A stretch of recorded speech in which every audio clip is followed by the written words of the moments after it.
श्रीमद् भागवत गीता अध्याय 15 पुरुषोत्तम योग संसार रूपी वृक्ष का वर्णन। श्री भगवान ने कहा है, अर्जुन, इस संसार को अविनाशी वृक्ष कहा गया है, जिसकी जड़ें ऊपर की ओर है और शाखाएं नीचे की ओर, तथा इस वृक्ष के पत्ते वैदिक स्रोत हैं। जो इस अविनाशी वृक्ष को जानता है वही वेदों का जानकार है। इस संसार रूपी वृक्ष की समस्त योनि आय रूपी शाखाएं नीचे और ऊपर सभी ओर फैली हुई है। इस वृक्ष की शाखाएं प्रकृति के तीनों गुणों द्वारा विकसित होती हैं। इस वृक्ष की इंद्रिय विषय रूपी कोपले है। इस वृक्ष की जड़ों का विस्तार नीचे की ओर भी होता है, जो कि सकाम कर्म रूप से मनुष्यों के लिए फल रूपी बंधन उत्पन्न करती है। इस संसार रूपी वृक्ष के वास्तविक स्वरूप का अनुभव इस जगत में नहीं किया जा सकता है, क्योंकि ना तो इसका आदि है और ना ही इसका अंत है और ना ही इसका कोई आधार ही है। अत्यंत दृढ़ता से स्थित इस वृक्ष को केवल वैराग्य रूपी हथियार के द्वारा ही काटा जा सकता है। वैराग्य रूपी हथियार से काटने के बाद मनुष्य को उस परम पद रूप परमात्मा के मार्ग की खोज करनी चाहिए। जिस मार्ग पर पहुंचा हुआ मनुष्य इस संसार में फिर कभी वापस नहीं लौटता है। फिर मनुष्य को उस परमात्मा की शरणागत हो जाना चाहिए, जिस परमात्मा से इस आदि रहित संसार रूपी वृक्ष की उत्पत्ति और विस्तार होता है, जो मनुष्य मान प्रतिष्ठा और मोह से मुक्त है तथा जिसने सांसारिक विषयों में लिप्त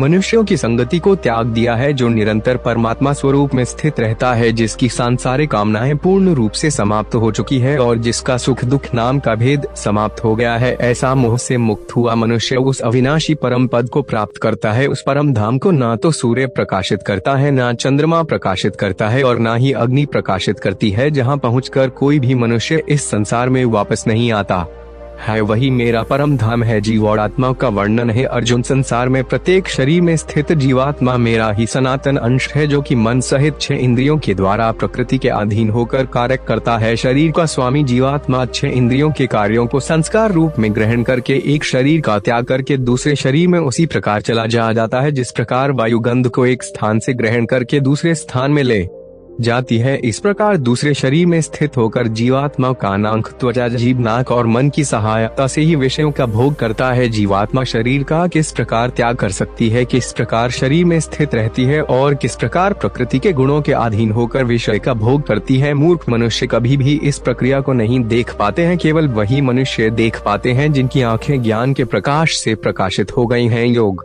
के अभ्यास में प्रयत्नशील मनुष्य ही अपने हृदय में स्थित इस आत्मा को देख सकते हैं, किंतु जो मनुष्य योग के अभ्यास में नहीं लगे हैं, ऐसे अज्ञानी प्रयत्न करते रहने पर भी इस आत्मा को नहीं देख पाते हैं। जगत में परमात्मा की स्थिति का वर्णन है। अर्जुन, जो प्रकाश सूर्य में स्थित है, जिससे समस्त संसार प्रकाशित होता है, जो प्रकाश चंद्रमा में स्थित है और जो प्रकाश अग्नि में स्थित है, उस प्रकाश को तू मुझसे ही उत्पन्न समझ में ही प्रत्येक लोक में प्रवेश करके अपनी शक्ति से सभी प्राणियों को धारण करता हूँ और मैं ही चंद्रमा के रूप से वनस्पतियों में जीवन रूपे बनकर समस्त प्राणियों का पोषण करता हूँ। मैं ही पाचन अग्नि के रूप में समस्त जीवों के शरीर में स्थित रहता हूँ। मैं ही प्राण वायु और अब्राम वायु को संतुलित रखते हुए 4 प्रकार के चबाने वाले, पीने वाले, चाटने वाले और चूसने वाले अन्नों को पचा हूँ। मैं ही समस्त जीवों के हृदय मैं आत्मा रूप में स्थित हूँ। मेरे द्वारा ही जीव को वास्तव स्वरूप की स्मृति, विस्मृति और ज्ञान होता है। मैं ही समस्त वेदों के द्वारा जानने योग्य हूँ। मुझसे ही समस्त वेद उत्पन्न होते हैं और मैं ही समस्त वेदों को जानने वाला हूँ। शरीर, आत्मा और परमात्मा का वर्णन है। अर्जुन, संसार में 2 प्रकार के ही जीव होते हैं, एक नाशवान और दूसरे अविनाशी। इनमें समस्त जीवों के शरीर तो नाशवान होते हैं और समस्त जीवों की आत्मा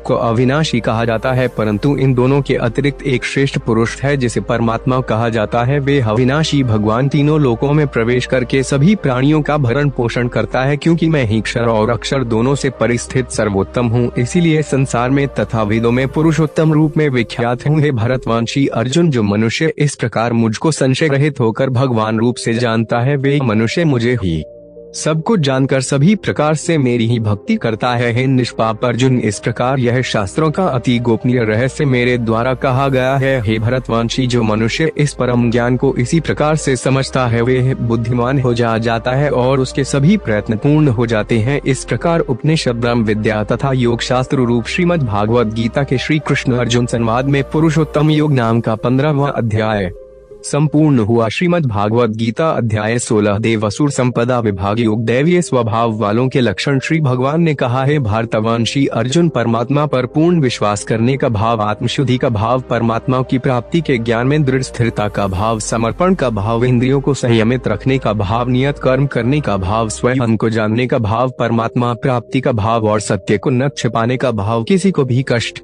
नहीं पहुंचाने का भाव मन और वाणी से एक होने का भाव, गुस्सा रोकने का भाव, मन की चंचलता को रोकने का भाव, किसी की भी निंदा ना करने का भाव, समस्त प्राणियों के प्रति करुणा का भाव, लोभ से मुक्त रहने का भाव, इंद्रियों का विषयों के साथ सहयोग होने पर भी उनमें आसक्त न होने का भाव, कोमलता का भाव, गलत कार्य हो जाने पर लज्जा का भाव और असफलता पर विचलित न होने का भाव, ईश्वरीय तेज का होना, अपराधों के लिए माफ कर देने का भाव, किसी भी परिस्थिति में विचलित न होने का भाव, मन और शरीर से शुद्ध रहने का भाव, किसी से भी ईर्ष्या न करने का भाव और सम्मान न पाने का भाव, यह सभी तो दैवीय स्वभाव वाले मनुष्य के लक्षण है। हे पृथा पुत्र, पाखंड, घमंड, अभिमान, क्रोध, निष्ठुरता और अज्ञानता, यह सभी आसुरी स्वभाव वाले मनुष्य के लक्षण हैं। दैवीय गुण मुक्ति का कारण बनते हैं और आसुरी गुण बंधन का कारण माने जाते हैं। हे पांडु पुत्र अर्जुन, तू शौक मत कर, क्योंकि तू दैवीय गुणों से युक्त होकर उत्पन्न हुआ है। आसुरी स्वभाव वालों के लक्षण है अर्जुन, इस संसार में उत्पन्न सभी मनुष्यों के स्वभाव दो प्रकार के ही होते हैं, एक देवी स्वभाव और दूसरा आसुरी स्वभाव। उनमें से दैवीय गुणों को तू विस्तार पूर्वक कह चुका हूँ, अब तू आसुरी गुणों को भी मुझसे सुन। आसुरी स्वभाव वाले मनुष्य यह नहीं जानते हैं कि क्या करना चाहिए और क्या नहीं करना चाहिए। वे ना तो बाहर से और ना अंदर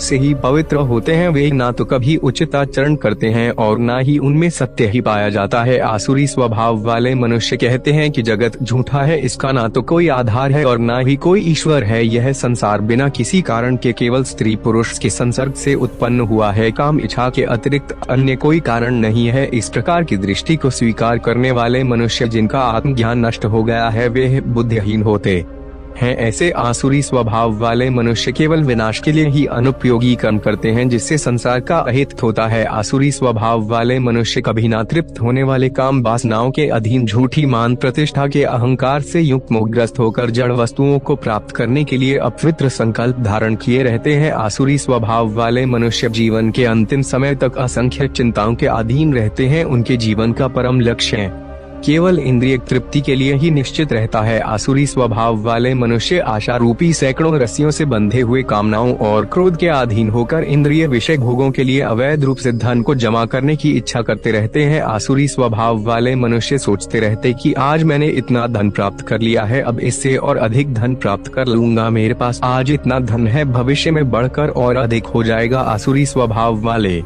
मनुष्य सोचते रहते हैं कि वह शत्रु मेरे द्वारा मारा गया और उन अन्य शत्रुओं को भी मैं मार डालूंगा। मैं ही भगवान हूँ, मैं ही समस्त ऐश्वर्य को भोगने वाला हूँ, मैं ही सिद्ध हूँ, मैं ही सबसे शक्तिशाली हूँ और मैं ही सबसे सुखी हूँ। आसुरी स्वभाव वाले मनुष्य सोचते रहते हैं कि मैं सबसे धनी हूँ, मेरा संबंध बड़े कुलीन परिवार से है, मेरे समान अन्य कौन है, मैं यज्ञ करूँगा, दान दूंगा और इस प्रकार मैं जीवन का मजा लूंगा। इस प्रकार आसुरी स्वभाव वाले मनुष्य अज्ञानवश मोहग्रस्त होते रहते हैं। अनेक प्रकार की चिंताओं से भ्रमित होकर मोह रूपी जाल से बंधे हुए इंद्रिय विषय भोगों में आसक्त आसुरी स्वभाव वाले मनुष्य महान अपवित्र नरक में गिर जाते हैं। आसुरी स्वभाव वाले स्वयं को ही श्रेष्ठ मानने वाले घमंडी मनुष्य धन और झूठी मान प्रतिष्ठा के मद में लीन होकर केवल नाम मात्र के लिए बिना किसी शास्त्र विधि के घमंड के साथ यज्ञ करते हैं।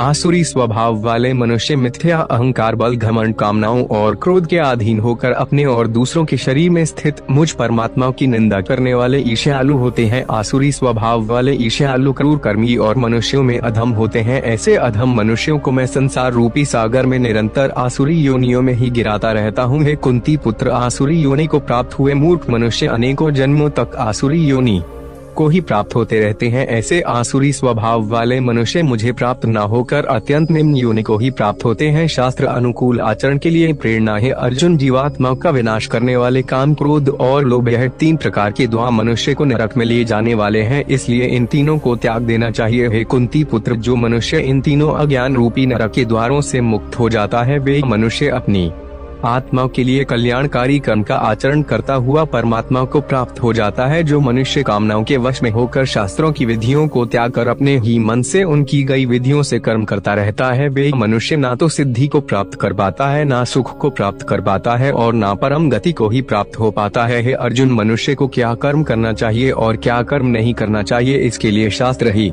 एकमात्र प्रमाण होता है। इसलिए तुझे इस संसार में शास्त्र की विधि को जानकर ही कर्म करना चाहिए। इस प्रकार उपनिषद, ब्रह्म विद्या तथा योग शास्त्र रूप श्रीमद् भागवत गीता के श्री कृष्ण अर्जुन संवाद में देव असुर संपदा विभाग योग नाम